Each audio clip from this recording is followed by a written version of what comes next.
kita bicara tentang perjodohan ya. Tentang perjodohan, ada kalanya orang itu sebelumnya sudah saling mengetahui, saling memahami, dan saling mengenal ya. Yang keduanya itu dijodohkan. Ada dua hal ya. Yang satu udah mengenali, udah memahami, udah itu, dan yang satunya adalah pernikahan dalam perjodohan.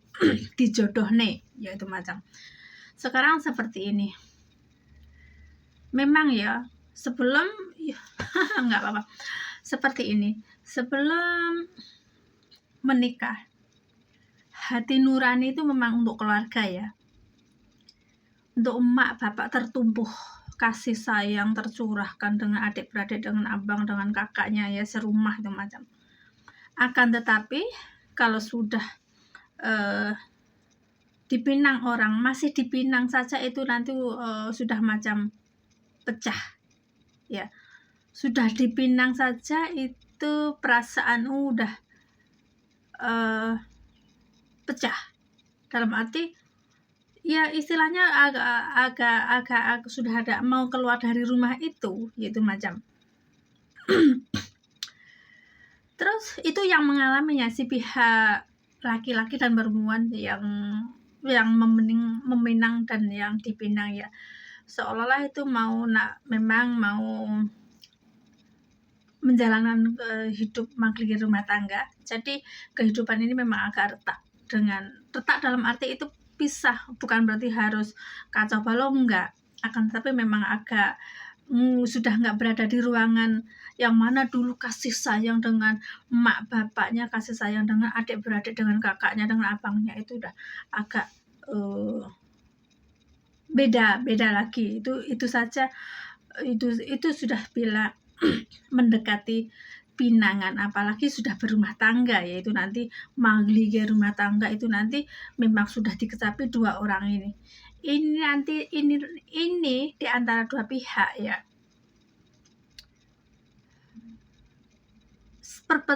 Bukan perpecahan ya. Ini yang pertama seperti itu. Yang keduanya ini nanti di antara keluarga ini nanti memang merasa mempunyai kebahagiaan sebab ada orang baru yang datang. Ya, ada orang baru yang datang dalam arti di rumah kita ada yang baru, tapi kita sudah ada batasan. Yang pribadi, yang si pihak perempuan, pengantin perempuan itu sudah ada batasan, sudah dimiliki sang suami, kemudian dengan adik-adik itu tadi sudah ada batasan.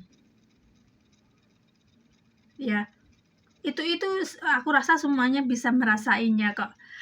Kenapa seperti itu? Sebab ini udah dimiliki, dihak kuasai oleh yang dibentuk dari rumah tangga yang dibentuk dengan rumah tangga yang baru ya. Begitupun di pihak keluarga laki-laki seperti tentang mahar sekarang harus memadai.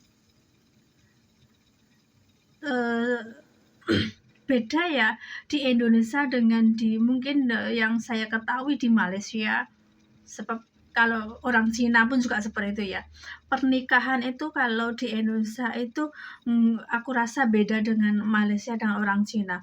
Kalau Malaysia, Cina itu setelah menikah biasanya ada rumah sendiri. Ada rumah sendiri ya, yakni entah itu rumah dinas lah, rumah tempat kerja atau rumah apa namanya rumah beli sendiri atau sewa sendiri itu macam. Makanya dari itu kalau yang di Indonesia bedanya seperti ini. Kalau di Indonesia tuh harus beradaptasi dengan mertua. Sebenarnya sama saja, tapi kalau hari-hari sudah hidup di rumah sendiri kan beda lagi dengan mertua, dengan mak bapaknya sendiri kan. Dalam arti seperti itu. Kalau di Indonesia kebanyakan ya belum pada berdikari, dalam arti belum ada rumah sendiri. Jadi masih bermalam di rumah mertua laki-laki, kadang di rumah mertua perempuan. Seperti itu. Itulah kalau di Indonesia ya. Jadi si pengantin laki-laki juga beradaptasi dengan mertua macam mana si perempuan juga beradaptasi karo dengan keluarga laki-laki, adaptasi dengan mak bapaknya mertua, iya itu tadi, dengan adik-adiknya seperti itu juga. Adaptasi itu susah tau. Adaptasi itu susah kalau apabila itu dijodohkan. Ya. Kalau suka sama suka antara dua pihak itu sudah saling mengerti, memahami, mengerti, saling menerima, itu nanti mungkin makliga rumah tangga si dua insan ini nanti bisa dikecapi dengan kebahagiaan. Akan tetapi perbedaannya apabila dijodohkan, itu nanti saling seseorang kedua laki-laki perempuan itu kalau dijodohkan ini dua orang ini kena adaptasi. Ketika sudah setelah kopil tuh, itu pun masih beradaptasi, ya. Belum lagi adaptasi dengan keluarganya, belum lagi dengan adik-beradiknya. Itu perjuangannya di situ itu. Kemudian masih hari-hari masih singgah di rumah mertua. Itu maka dari itu pengorbanan si pengantin itu sebenarnya tuh kalau sudah ikut mertua, kadang hari-hari malah nggak jumpa, kurang bertemu rahmat yang hari-hari yang dulu rahmat Allah, ya, yang hari-hari dulu ketika masih masih bahagia dengan mak bapaknya, dengan adik-adiknya sendiri, dengan abangnya sendiri, dan kakaknya sendiri, itu macam. Perbedaannya seperti itu. Perbedaannya pengantin yang dijodohkan, ya, orang pengantin yang dijodohkan ini masih perjuangannya di rumah mertua, harus memahami mertua dulu. Ini masih belajar lagi dari nol lagi dengan mertua itu tadi. Kalau mertuanya tuh solehah dan ramah, benar-benar ini anak saya, punya anak mantu ini bukan sudah mantu saya, tapi anak saya sendiri. Itu syukur, itu rezeki dari si mantu, rezeki dari yang pengantin laki atau perempuan tadi. Akan tetapi kalau masih kurang, tak cocok lah, inilah tak cocok itulah, itu nanti kasihan. Saya sering mendengarkan, ya, yang perempuan ikut laki-laki, tapi si mertuanya terkadang tuh kurang, masih plengas masih. Jadi si perempuan itu masih adaptasinya harus kayak di rumahnya. Ini masalahnya kurang pemahamannya. Anggaplah itu ibumu sendiri, kira-kira bisa nggak? Perbedaannya seperti itu. Kalau di Indonesia itu masih ikut mertua laki-laki, kadang nanti mertua perempuan itu masih kesana kemari. Kalau di yang saya tahu di tradisi orang Malaysia dan orang Cina, ya, itu kadang mungkin sewa rumah sendiri,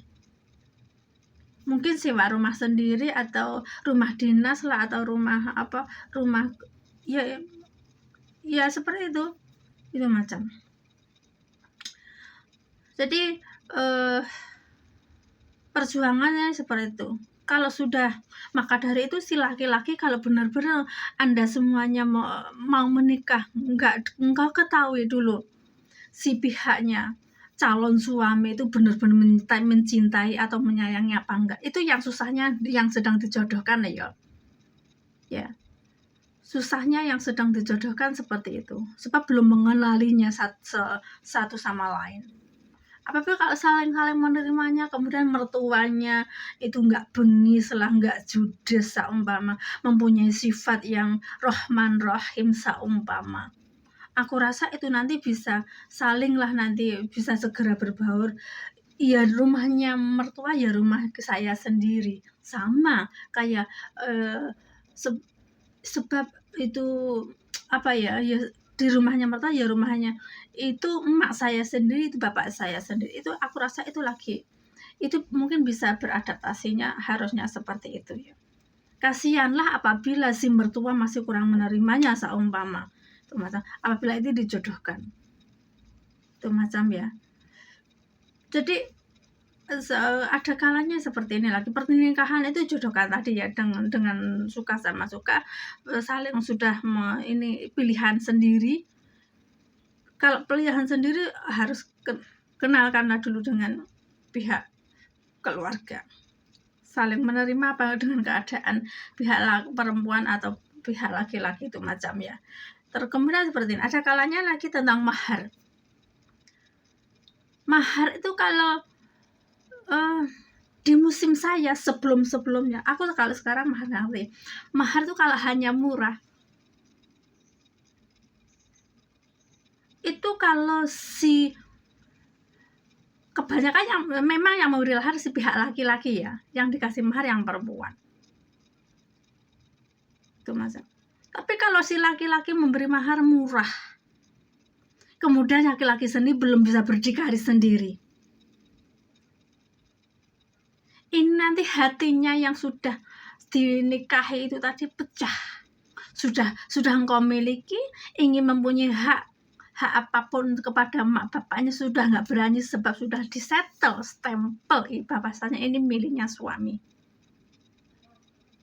Kalau si laki-laki ini kurang dewasa, laki-laki kurang matang, laki-laki kurang cekal, kurang menyayanginya, korbanlah ini nanti. Di sini namanya suami, nggak bisa berkutik apa-apa, ramai seperti itu, mengwadul sama mak bapaknya, itu zalim ya, itu zalim, itu dosa ya.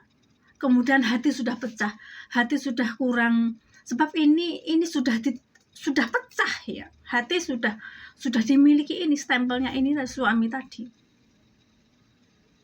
ya. Sebab saya mengalami sendiri, aku bisa ngomong itu mau balik ke keluarga udah beda lagi, sebab sudah pecah itu tadi, udah retak kasih sayang itu tadi, walaupun sebab sudah pernah menjadi stempelnya seseorang laki-laki itu tadi, stempelnya suami ya.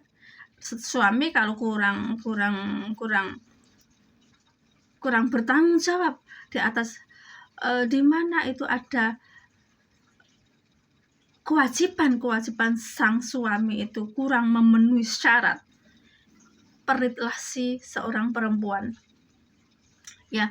Begitupun yang mau balik di keluarganya maknya sendiri pun seumpama ya, itu pun hati udah retak, nggak bisa seperti dulu semula belum titip pinang sebelum dinikahkan. Hati sudah retak dengan hubungan, udah bukan rahmat yang dikecapi. Rahmat yang dikecapi itu sudah nggak bodoh lagi dengan apa ya namanya, rahmat ketika sebelum menikah. Itulah korbannya di situ. Itu apabila sang suami itu memang benar-benar belum iman, benar-benar itu belum berdikari, belum benar-benar memberi curahan ya setimpal, di mana kedua orang tua itu tadi memberi kasih sayang, tanggung jawab yang besar ya, dari timbangan dari lahir hingga dipinang laki-laki lain. Genah toh. Cukup sekian ya, yang ini aja dulu detikannya, detikannya udah hampir udah pas-pasan ya, itu cukup sekian. Makanya dari itu kalau hanya sekedar mahar kritik, rugi apabila laki-laki itu si perempuan si perempuan ini nanti nggak mendapatkan rahmat dari Allah sebagaimana dia berkecucuran rahmatnya dari mak bapaknya, berkecucuran dari rahmat dari adik-adiknya, abangnya, kakaknya, rugi ya. Cukup sekian. Wabillahi taufiq wal hidayah. Assalamualaikum warahmatullahi wabarakatuh.